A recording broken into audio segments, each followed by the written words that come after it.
Hello दोस्तों, स्वागत है आपका हमारे यूट्यूब चैनल स्टडी होम पर। दोस्तों, एनसीईआरटी हिस्ट्री नोट्स के इस वीडियो में आज हम डिस्कस करेंगे क्लास 9th की हिस्ट्री का चैप्टर 2, यूरोप में समाजवाद एवं रूसी क्रांति। दोस्तों, सबसे पहले इसमें हम चैप्टर के इम्पोर्टेंट फैक्ट्स को जानेंगे, फिर उसके बाद इस चैप्टर के इम्पोर्टेंट क्वेश्चन आंसर्स को डिस्कस करेंगे। तो आइए शुरुआत करते हैं अति महत्वपूर्ण तथ्यों से। दोस्तों, फ्रांसीसी क्रांति ने समाज में परिवर्तन की संभावनाओं के मार्ग खोल दिए। दोस्तों, फ्रांसीसी क्रांति के बाद यूरोप में जगह जगह सामाजिक परिवर्तन की मांग होने लगी और इस तरह से जगह जगह क्रांति होने लगी। इन्हीं संभावनाओं को मूर्त देने के लिए 3 अलग अलग विचारधाराओं का विकास हुआ: उदारवादी, रूढ़िवादी और परिवर्तनवादी विचारधारा। रूढ़िवादी विचारधारा के मुख्य विचार: नंबर 1, ये उदारवादी और परिवर्तनवादियों का विरोध करते थे। दूसरा, अतीत का सम्मान करते थे, मतलब जो बीता हुआ कल है उसका सम्मान होना चाहिए, और परिवर्तन की प्रक्रिया धीमी हो। परिवर्तन तो ये लोग समाज में चाहते थे, लेकिन परिवर्तन धीरे धीरे हो। आगे है उदारवादियों के मुख्य विचार। उदारवादियों के मुख्य विचार इस प्रकार हैं: सभी लोगों का, सभी धर्मों का सम्मान करना, अनियंत्रित सत्ता का विरोध करना, जो निरंकुश राजशाही तंत्र था उसका विरोध करना, व्यक्ति मात्र के अधिकारों की रक्षा के पक्षधर में थे, प्रतिनिधित्व पर आधारित निर्वाचित सरकार के पक्ष में थे, यानी ये चाहते थे कि सरकार निर्वाचन के द्वारा बने, और सार्वभौमिक वयस्क मताधिकार के स्थान पर केवल संपत्ति धारकों के वोट के अधिकार के पक्ष में थे। अब आते हैं परिवर्तनवादियों के मुख्य विचार। ये लोग चाहते थे बहुमत आधारित सरकार हो, बड़े जमींदारों और संपन्न उद्योगपतियों को प्राप्त विशेषाधिकारों के विरोधी थे, संपत्ति के संकेंद्रीकरण का विरोध करते थे, यानी संपत्ति किन्हीं चुनिंदा लोगों के पास ही न रहे, संपत्ति का समान वितरण हो, लेकिन निजी संपत्ति का विरोध नहीं करते थे। महिला मताधिकार आंदोलन का समर्थन करते थे। दोस्तों, यह दौर गहन सामाजिक और आर्थिक बदलावों का दौर था। औद्योगिक क्रांति के दुष्परिणाम जैसे काम की लंबी अवधि, कम मजदूरी, बेरोजगारी, साफ सफाई व्यवस्था का न होना आदि कारणों ने लोगों को परिवर्तन के बारे में सोचने को मजबूर किया, और इस तरह से नई विचारधारा का जन्म हुआ, समाजवादी विचारधारा। और समाजवादी विचारधारा के मुख्य विचार इस प्रकार हैं: ये लोग निजी संपत्ति का विरोध करते थे, सामूहिक समुदायों की रचना चाहते थे, रॉबर्ट ओवन का विचार था, सरकार द्वारा सामूहिक उद्योगों को बढ़ावा मिले, ये लुई ब्लॉक का विचार था, और सारी संपत्ति पर पूरे समाज का नियंत्रण हो और स्वामित्व हो, ऐसा विचार था कार्ल मार्क्स और फ्रेडरिक एंगल्स का। दोस्तों, 1870 का दशक आते आते समाजवाद का विचार पूरे यूरोप में फैल चुका था। फरवरी 1917 में राजशाही के पतन से लेकर अक्टूबर 1917 में रूस की सत्ता पर समाजवादियों का कब्जा होने तक की घटनाओं को रूसी क्रांति कहा जाता है।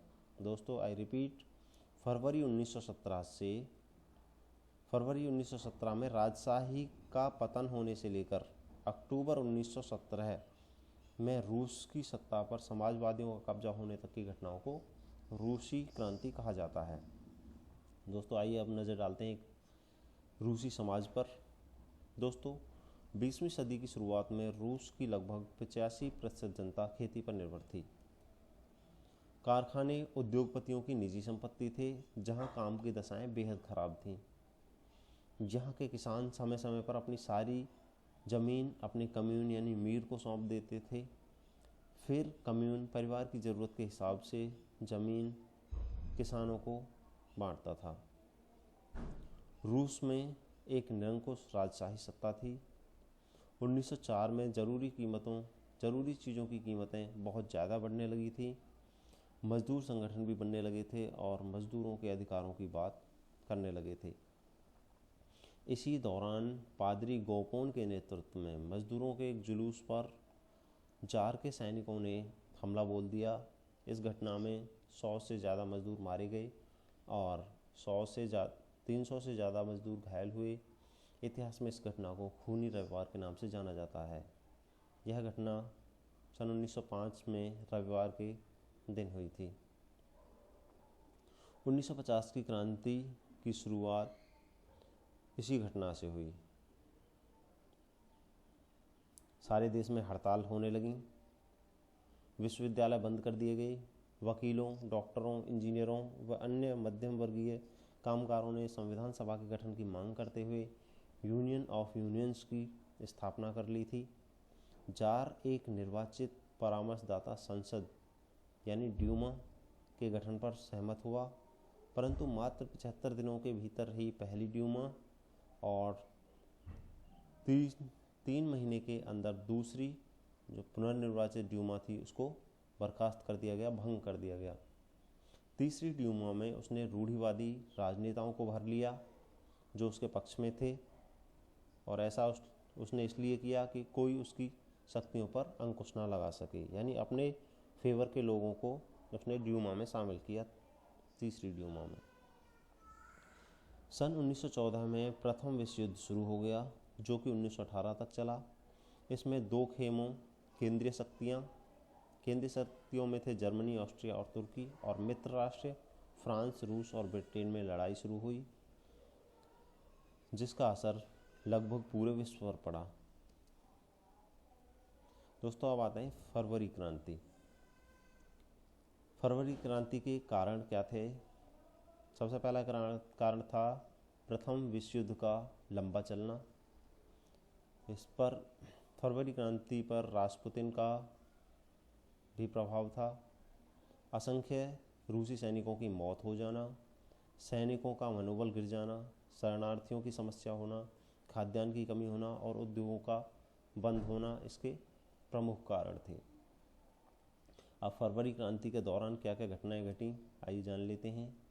22 फरवरी को फैक्ट्री में तालाबंदी की गई। 50 अन्य फैक्ट्री के मजदूरों की हड़ताल हुई। हड़ताली मजदूरों द्वारा सरकारी इमारतों का घेराव किया गया। राजा द्वारा कर्फ्यू लगा दिया गया। 25 फरवरी को ड्यूमा को बर्खास्त कर दिया गया, यानी संसद को बर्खास्त कर दिया गया। 27 फरवरी को प्रदर्शनकारियों ने सरकारी इमारतों पर कब्जा कर लिया और सिपाही और मजदूरों का संगठन सोवियत का गठन हुआ। ये सिपाही और मजदूरों का संगठन था। और 2 मार्च को सैनिक कमांडर की सलाह पर जार का गद्दी छोड़ना, यानी 2 मार्च को सैनिक कमांडर की सलाह पर जार ने अपनी गद्दी छोड़ दी। अब फरवरी क्रांति के क्या प्रभाव हुए आइए जान लेते हैं। एक तो रूस में जारशाही का अंत हो गया। दूसरा, सार्वभौमिक वयस्क मताधिकार के आधार पर संविधान सभा का चुनाव हुआ और अंतिम सरकार में सोवियत और ड्यूमा के नेताओं ने शिरकत की। दोस्तों अब आता है अप्रैल थीसिस। अप्रैल थीसिस क्या है? महान बोल्शेविक नेता लेनिन अप्रैल 1917 में रूस लौटे थे। रूस लौटने पर उन्होंने 3 मांगें की जिन्हें अप्रैल थीसिस के नाम से जाना जाता है। ये 3 मांगें थीं। नंबर 1 युद्ध की समाप्ति, नंबर 2 सारी ज़मीनें किसानों के हवाले की जाए और नंबर 3 बैंकों का राष्ट्रीयकरण किया जाए। तो अंतरिम सरकार और बोल्शेविक नेताओं के बीच टकराव बढ़ते गए। 24 अक्टूबर 1917 को विद्रोह शुरू हो गया और शाम ढलते ढलते पूरा पेट्रोग्राद शहर बोल्शेविकों के नियंत्रण में आ गया और इस तरह अक्टूबर क्रांति पूर्ण हुई। अक्टूबर क्रांति के बाद क्या क्या बदला? नंबर 1 निजी संपत्ति का खात्मा हुआ। बैंकों और उद्योगों का राष्ट्रीयकरण हुआ। जमीनों को सामाजिक संपत्ति घोषित कर दिया गया। अभिजात्य वर्ग की पुरानी पदवियों पर रोक लगा दी गई। रूस एक दलीय व्यवस्था वाला देश बन गया। जीवन के हर क्षेत्र में सेंसरशिप लागू हो गई और गृह युद्ध आरंभ हो गया। गृह युद्ध क्रांति के बाद रूसी समाज 3 समूहों में बट गया। बोल्शेविक यानी रेड्स, सामाजिक क्रांतिकारी ग्रीन्स और जार के समर्थक व्हाइट्स। इनके मध्य गृह युद्ध शुरू हो गया। व्हाइट्स और ग्रीन्स को अमेरिका, ब्रिटेन और फ्रांस आदि का समर्थन मिला, क्योंकि ये समाजवादियों से सशंकित थे। इनको भी डर था कि कहीं उनके यहाँ भी क्रांति ना हो जाए, लोग सामाजिक परिवर्तन की मांग ना करने लगें। दोस्तों, अब आते हैं इम्पोर्टेंट क्वेश्चन आंसर्स। सबसे पहले जानेंगे हम very short answer type questions को डिस्कस करेंगे। पहला है, साम्यवादी विचार के संस्थापक कौन थे? आंसर है कार्ल मार्क्स। रूस में आर्थिक नीति को किसने प्रारंभ किया? आंसर है लेनिन ने। खूनी रविवार का संबंध रूस की किस क्रांति से है? तो खूनी रविवार का संबंध रूस की 1905 की क्रांति से है। रूस के शासकों को क्या कहा जाता था? जार। रूसी इतिहास के किस तिथि को आज अंतर्राष्ट्रीय महिला दिवस के रूप में मनाया जाता है? 22 फरवरी को। 1917 की रूसी क्रांति का आरंभ किस शहर से हुआ? जो अभी हमने पढ़ा था, पेट्रोग्राद से। रूस की संसद का नाम क्या था? ड्यूमा। मेंशेविक और बोल्शेविक के नेता कौन थे? मेंशेविक के नेता थे केरेंस्की और बोल्शेविक के नेता थे लेनिन। रूस का जार निकोलस सेकंड ने त्यागपत्र कब दिया? तो रूस के जार निकोलस सेकंड ने त्यागपत्र दिया था 2 मार्च 1917 को। अब आते हैं, कुलक कौन थे? तो रूस में संपन्न किसानों को कुलक कहा जाता था। रूस के संबंध में कौल खोज क्या था? रूस में सामूहिक खेती को कौल खोज कहा जाता था। सामूहिक खेती यानी कि छोटे छोटे खेतों को मिलाकर एक बड़े फार्म हाउस की तरह डेवलप करके खेती की जाती थी, जिन्हें कौल खोज कहा जाता था। रूस में राजशाहीकांत किस क्रांति से हुआ? तो रूस में राजशाहीकांत हुआ था फरवरी की क्रांति 1917 से। अब आते हैं short answer type questions. Question number 1 है, सन 1960 से पहले रूस के सामाजिक, आर्थिक और राजनीतिक हालात कैसे थे? तो हालात कुछ ऐसे थे। नंबर 1, ग्रामीण क्षेत्रों में समाज मजदूर, अभिजात वर्ग और चर्च के बीच बटा हुआ था। लगभग 85% जनसंख्या कृषि कार्य से जुड़ी थी। कारखानों से प्राप्त लाभ पर मालिकों का अधिकार था। मजदूरों, भूमिहीन किसानों और महिलाओं को शासन में भाग लेने का अधिकार नहीं था।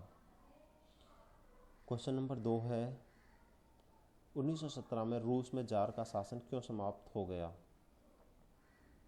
क्योंकि प्रथम विश्व युद्ध में लगभग 70 लाख रूसी मारे गए थे।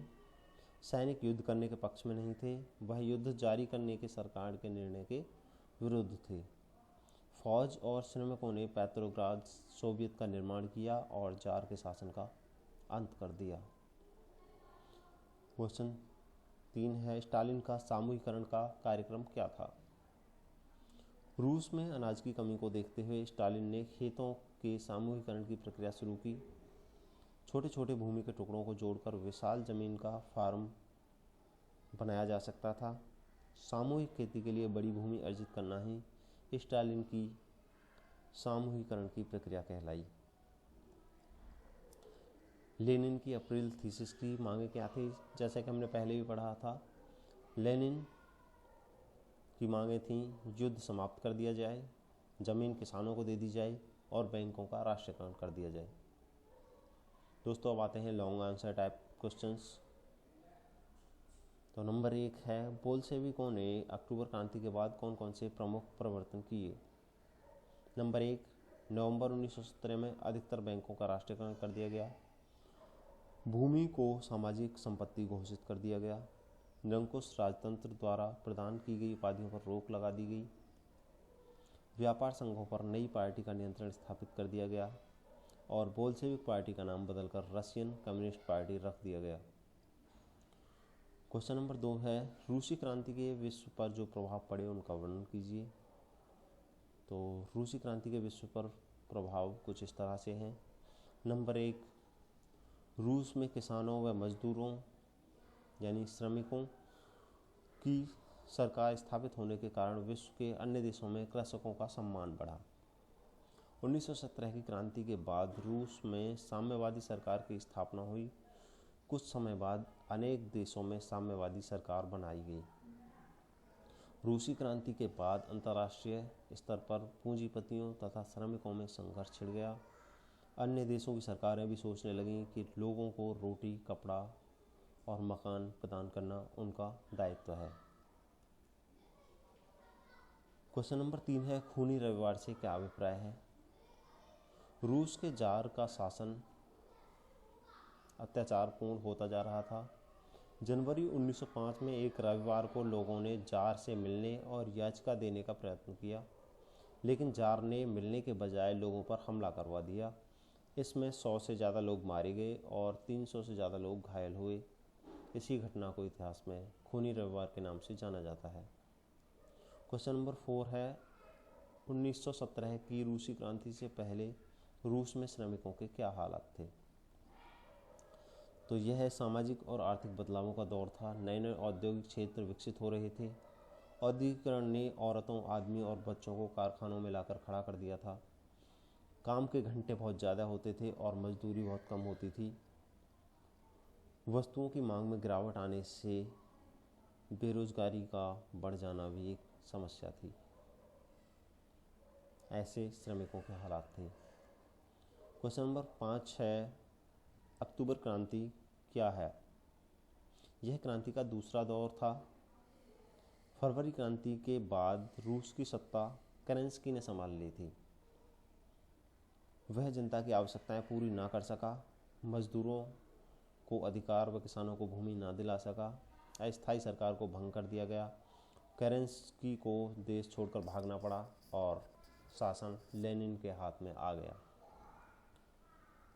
और दोस्तों क्वेश्चन नंबर 6 है, प्रथम विश्व युद्ध का रूस की अर्थव्यवस्था पर क्या प्रभाव पड़ा। तो रूस की अर्थव्यवस्था पर प्रथम विश्व युद्ध के प्रभाव इस प्रकार हैं। नंबर 1, जागीरों को छीनकर किसानों में भूमि का बंटवारा कर दिया गया। उद्योगों पर राज्यों का नियंत्रण हो गया। विकास के लिए आर्थिक नियोजन की नीति बनाई गई। साम्राज्यवाद का अंत हो गया और अंतर्राष्ट्रीयता की भावना को प्रोत्साहन मिला। दोस्तों इस तरह से ये चैप्टर यहीं समाप्त होता है। हमारे ये वीडियो देखने के लिए धन्यवाद। आपको अगर हमारा वीडियो पसंद आया हो तो आप इसे लाइक करें, दोस्तों के साथ शेयर करें, साथ ही हमारा चैनल स्टडी होम सब्सक्राइब कर लें। धन्यवाद।